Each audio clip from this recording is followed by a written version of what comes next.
Alright, ladies and gentlemen, my name is Ybot, and welcome back to Drinking with Deity. We're going to make sure that these particular videos are not like the others there. I apologize for the 40-minute or so episodes beforehand. I kind of lost track of time, and stuff's like crack, quite honest. You just want to keep on playing. It's like, just one more turn, just one more turn. But no, we're not doing that shit today. No. I'm setting Siri as the timekeeper, so I will set it strictly for, we will say 22 minutes. The length of a regular sitcom here, and I'm probably going to run over by a few minutes there. But when I hear the damn timer go off, actually no, we'll set it for 25 minutes. When I set the time, or when the timer gets set off rather, that is when we will stop. I will say farewell for now, and I will probably continue filming another episode. We'll do it that way, because quite frankly, my editing software, once again, this is on a shoestring budget. It's not even on a shoestring budget, it's like a twine budget. It's like whatever I can find laying on the side of the road budget. Almost. So, yeah.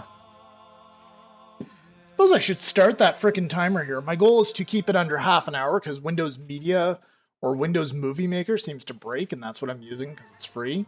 If you guys have any suggestions about any sort of better free editing software that won't load my computer up with viruses, then I am happy to hear about it. Please leave your comments in the comment section below. And let's get started here. So, little bit of background here on my ability for those of you who are just maybe dropping in at this point, which, not a terrible idea. No, Ethiopia, you do not get passage. So before we get into who we actually have, once again, my some background, if I can just get a chance here. And I do not like that Portugal is expanded there on other... No, you don't get passage. So, anyways, here, if the Mongols won't bother me... Oh, they're bothering me.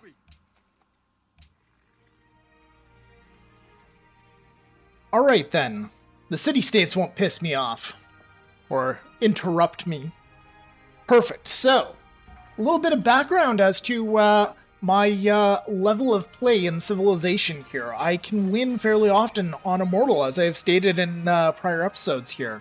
I, however, cannot, I've yet to be able to win on Deity. For those of you who are not, like, intimately familiar with the gulf in terms of the skill gap there, let me just give you an idea there. The AI would have started off with 2 workers, not 1, but 2, and also 2 settlers, which means they can found 2 cities instantly. Let's get the display up here. So, the mods that I have up here as well, I have Info Addict up there is one of the mods. Basically, one of the mods you can actually find on Steam Workshop. I believe it's Info Addict. The other one I found off of one of Quill18's videos, and it seems to be pretty good, although I noticed he's using some newer mods there, as are some other streamers, so... Anywho, let's continue on with this here. Let's see what we can do. Let's see where we are, for that matter, in the tech tree. It's been a while. This is... today's date is... It's not showing me on my phone because I have the effing timer on. I will try to keep the swearing to a minimum, guys, but the drinking light is on today, so no promises. Today's date is August the 14th. I believe I was recording this last on August the 6th, so it's been like a good almost 2 weeks or so, I think. More or less, 2 weeks. Just a little bit less than, probably 2 weeks on Monday. So anyway, we have gotten to the Renaissance, we've gotten astronomy, we're working on physics, we've got our tech for the university, we are laying as Poland. Take a look at our policies here. So, a crap ton of policies, because we are Poland. And I'm trying something, I'm trying to focus a bit more on commerce now than more so than I used to. Just because I like gold. And I think I'll need gold more so than I'll need patronage. I'm not sure, though. So, I'm experimenting with something different here. I found that I had gold problems for whatever reason. Perhaps my play was suboptimal, who knows. I'll do the best I can here, and hopefully we will win. And with that, I am having more of my beer. Oh yes. Delicious Alexander Keith's Red, the finest beer in the land. The land of Canada, that is. We have a beer that's called Canadian up here, which is, they spend most of their advertisements on, like, being, I am Canadian, it's super, super patriotic. Or at least, I don't know. Yeah, you know what, how about we just do research agreement? But yeah, anyway, it's a decent beer, but it's not that great. It's not something you can just savor and enjoy, which, until I discovered Alexander Keith's beer and Guinness, I didn't realize that that type of beer existed. So for those of you out there who are drinking beer that tastes like moose piss, like another beer in Canada called Moosehead, then I implore you, please try some, try a like a premium beer or something. At least try Guinness. Try Guinness on St. Patrick's Day, guys. It's so good. At least in my opinion. You may hate it. Coors Light is actually an okay beer, but unfortunately it tastes a bit watery. Which I believe it's just because of low alcohol content. I'll have to try some other American beers, like Bud and Bud Light, see if those actually taste like water as people claim. Hopefully they do not. Hopefully they're manly beers for manly men. Speaking of great alcoholic beverages, I should mention to you guys that since I am in my 30s now, and I don't give a fuck what people think, and there goes the swearing, I apologize for the language. But yeah, I care less about what people think now than I used to. For you young guys out there, I implore you to, especially if you got a girlfriend and you don't have to worry about looking like a manly man, try the girly fruity drinks like strawberry daiquiris or peach bellinis or something like that. The sugary, delicious drinks. Because the girls got the right idea, guys. You get wasted while you're having something that tastes great.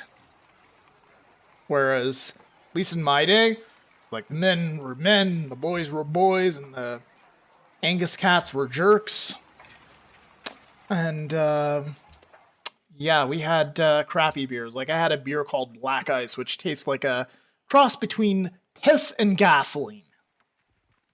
So, it was awful. It was nasty, nasty, nasty beer.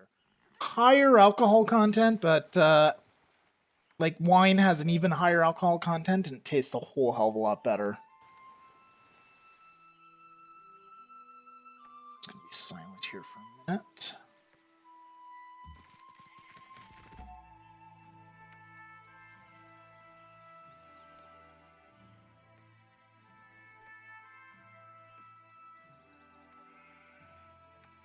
Guys, I'm super, super professional texting my wife while I'm trying to record a Let's Play here, but, what can I do? Well, I cannot do that, but, there's nothing. Let's take a look at this is still the most optimal trade route to go to Kyoto. Maybe. Well, we've got a decent amount of happiness. Let's try to grow Warsaw instead. We've got a decent amount of gold, too. Continue on with that. You know what? Let's just send this guy to explore automated for now. They have musket men. That is concerning. I should probably take a look at the demographics tab here. So, in this particular mod, the demographics tab is an actual screen. In Civ 5, it's kind of buried a little bit, that's problematic, quite frankly. Because this screen is so very important, and I'm so pissed off at them for not having it in Civilization Beyond Earth, because at the higher levels, it's really friggin' hard to tell whether or not to figure out your military score versus everybody else, which right now I'm in dead last place, which is disturbing because the Mongols have more than double the forces. Overall standings, I'm not as bad, but it's still pretty bad.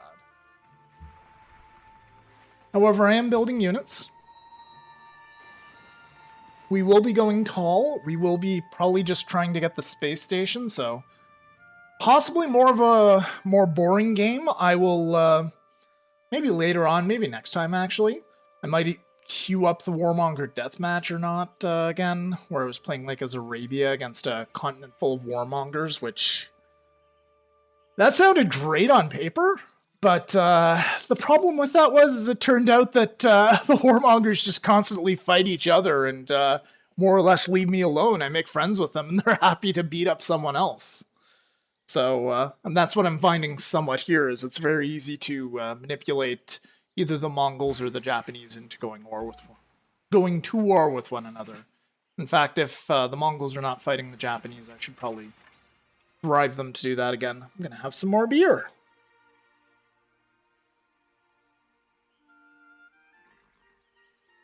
It's good beer.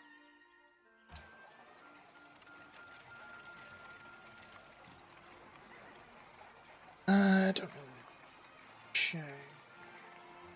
Don't have any horses for knights, so let's build some pikemen. Let's take a look at this handy little screen here. So the Japanese are indeed at war with the Mongols. It's good. Carico. Don't really have much of a problem with production, so let's go ahead and let's build some more dudes here. A critical mistake that I used to make in Civ 5 all the time was just having this microscopic army. It's like, oh, I got like 2 or 3 units per city, that's fine. No, unfortunately it's not. Like, in theory it's fine, but the AI just has so many advantages at this level. They just build up so many ridiculously huge amounts of units that they can just steamroll all over you. So, like, 3 units per city is absolutely fine to defend against barbarian invasion. Okay, and this guy is... No, we are definitely not going to war with you. Our borders are right next to each other, bro. Alright, alrighty. So yeah, make sure in Civ 5 here to build up your particular military as much as possible without crippling yourself in either money or tech or production. So it's a lot of things you gotta prioritize, which... Playing tall with a very high population and not worrying about too many cities at this level, I found to be somewhat easier. I got all the way to the modern age with Venice before I got backstabbed by Attila in the last game, so that was pretty good. Not completely useless. We shall see how good this ends up being. I'm going to, for now, get these guys back into my territory. I'll back them off a little bit. Not a whole hell of a lot of space here. In fact, there's very limited space for my own frickin' units. These guys should be upgraded, because they'll have more army strength. And more army strength means... Hello. You can actually be up. No friggin' space for anything. Alright. So this is what we're doing. We're gonna sail these guys over to the southern part of Lodz. And also I started in the friggin'... Or Lodz at least is in the friggin' jungle. Carico and Warsaw are doing amazing. Still waiting for that damn great general so I can fix my mistake here of not buying this up King Solomon's mine here before I let Wittenberg just naturally expand into it. It's gonna piss Wittenberg off something fierce, but that's fine as long as they don't have a pledge of protection. Or any particular ally. Let's try building another caravan. Let's send it to Carico, and then let's try to feed up Warsaw. Try to just build up our capital as much as we can. That's the typical tall strategy. Let's park these guys here for now. You know what? Sure, we'll build one mine. Want to try to keep as much forest as possible. Oh, we can upgrade these guys on the water. Excellent. Come over, and sure, why not? Build something here. We're going to just put these guys to sleep. We're going to continue to explore with this dude, and we're going to see exactly what's what. on the other continent. No particular strategic placement of these guys. I'm just mostly trying to keep them within my borders here to not piss off Japan. It probably is pissing off Japan, but whatever. Oh. Let's not do that for now. Because they could still backstab me, but more importantly, it'll piss off Mongolia. More so than I already have. Let's see. As a matter of fact, I'm going to take a quick visit to my military advisor here, the only one whose opinion I care about. Because he tells me a Cole's Note version of the army score. Mongolia could wipe us off the planet. Japan is not to be trifled with. They have a stronger military than us. Ethiopia is not to be trifled with. We're actually doing really good then from his advice there. Even though we're at 7, we're absolutely the weakest army on the planet. We're not so far to the point where we would just get stomped by anybody except, well, Mongolia. Sucks because it's the golden age for their particular unique unit here. And it looks like wonderful Portugal is going all over the damn place here. So I founded Judaism. Venice originally founded Catholicism, but then they got took over by, I almost said taken over by the Huns, but it's the Mongols. The Mongols have got their crazy little wide empire here as well, and they took one city-state. At least one city-state. They might have taken more. So, ideally, I'd like to go to war with Khan here at some point, but I don't know if going to war with Genghis is the best idea. I think I'm just going to go ahead and try to beeline for the Industrial Age for scientific theory. And I'll grab my free tech when I get in there, because that's Poland's unique ability, and it's really friggin' overpowered. And I might try to get some winged hussars. They are much better than the regular crappy lancers. And actually, all of these pikemen, all of them, will upgrade into winged hussars, which is amazing. I didn't even realize that. That's really good, though. It's going to suck because I can only upgrade them if I have the horses, but that's going to be pretty damn awesome.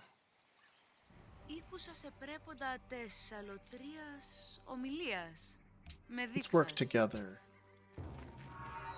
Okay, one other thing that I'm going to do right now, guys, just to avoid copyright claim, and just to avoid YouTube trying to edit out any music, I'm going to go ahead and silence.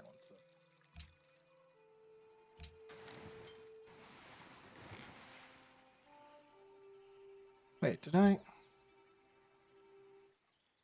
I'm going to do it properly this time. Okay, so sorry about the nice ambient music, but I did actually get copyright claimed on my last Civ 5 Let's Play. If you'll notice on Quill 18's stuff, he never ever has the music on, and that's probably why. Let's build a castle in our capital, boost its defensive score if things ever go south for me. Let's go ahead and build a workshop here, and then let's build walls after it. I used to never build walls at the lower difficulty because I just thought they were a waste of time, but they're actually fairly useful, fairly useful things to have. Unfortunately, just at this level, it's nice to have more hit points for your cities. We'll probably go freedom, and we can get, like, ridiculously strong cities. But, it'll still be nice to get whatever I can.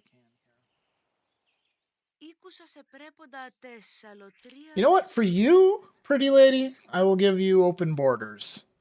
I just hope that you don't have, like, ridiculous culture.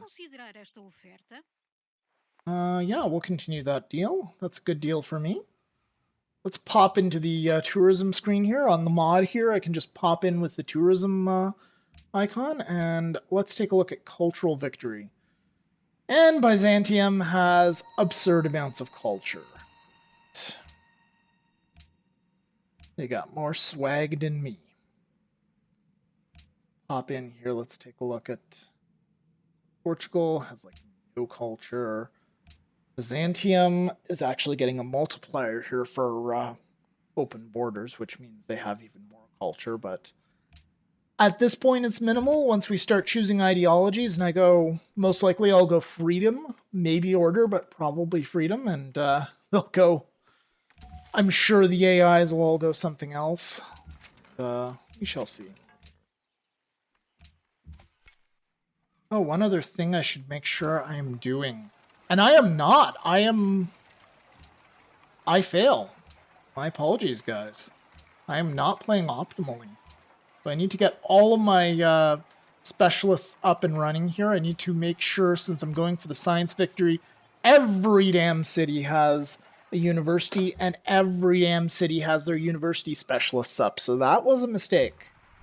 So long as you're not going to put yourself into starvation, you should make sure that you got those guys all allocated properly. Which, since I've got a couple of food caravans going to Warsaw, doesn't even matter at all. Carrico, on the other hand, looked like it was having some trouble. And I'm comfortable selling horses off to her still. That's a very nice deal.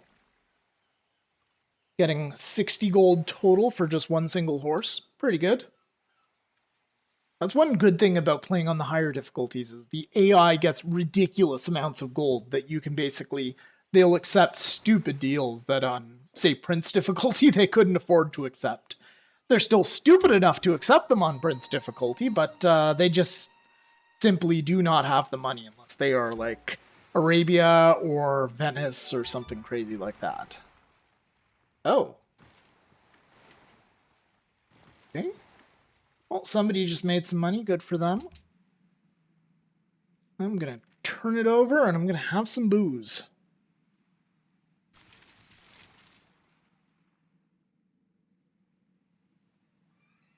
All right. Sure, let's continue selling you horses. We've got 8 happiness right now, and I think we'll use those artists to just trigger golden ages. I found that that works okay, although I prefer to do it later. Unless I have room in my Great Works slots.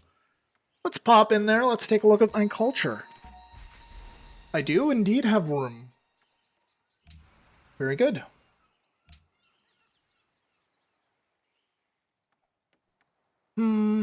Let's go ahead and send them. Oh wait, can we send them overseas? No, we cannot send them overseas yet. So, yeah, I suppose we do that for now. As much as I would like to give Carrico some more food, I think having the extra gold income is better for now, although it's a very close call there. Both are quite valuable.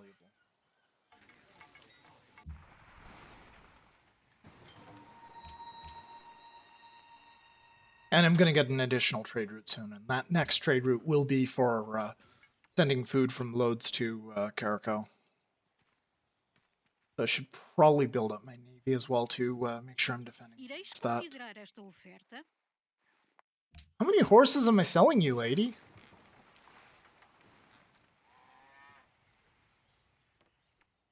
I'm going to have to stop all those deals when I get winged hussars. So that goes to Vancouver. Very good. And what the fuck are you doing, Japan? I'm sorry for the potty mouth again, guys, but, yeah. Japan's being a pain in the butt. Carrico. Let's build a ship at Carrico. Actually, let's take a look at Carrico's pop versus Loads. So Loads actually has some catching up to do. I think I'm going to send some caravans, or not some caravans, but some ships over to Loads first. And get them some delicious apples. Zerk, that's great.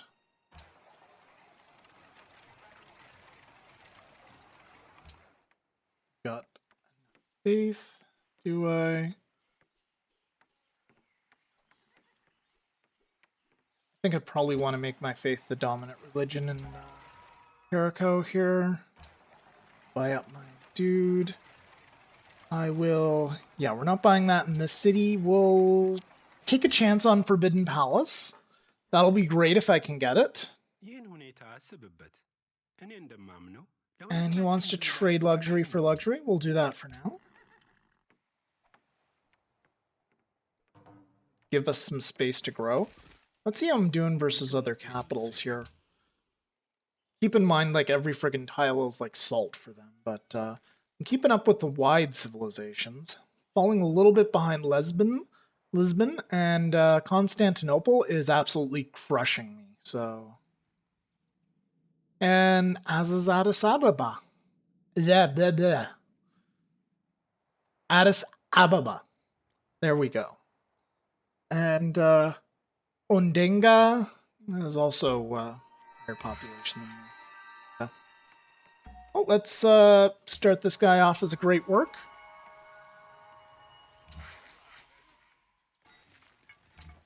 Continue improving things. And that would be the timer. So we're going to go ahead. We're going to send this dude down here. Spread our religion. Finish our turns. And that'll be it, guys. I will go ahead and I will get part 7 up for you guys very soon. In the meantime, thank you for watching.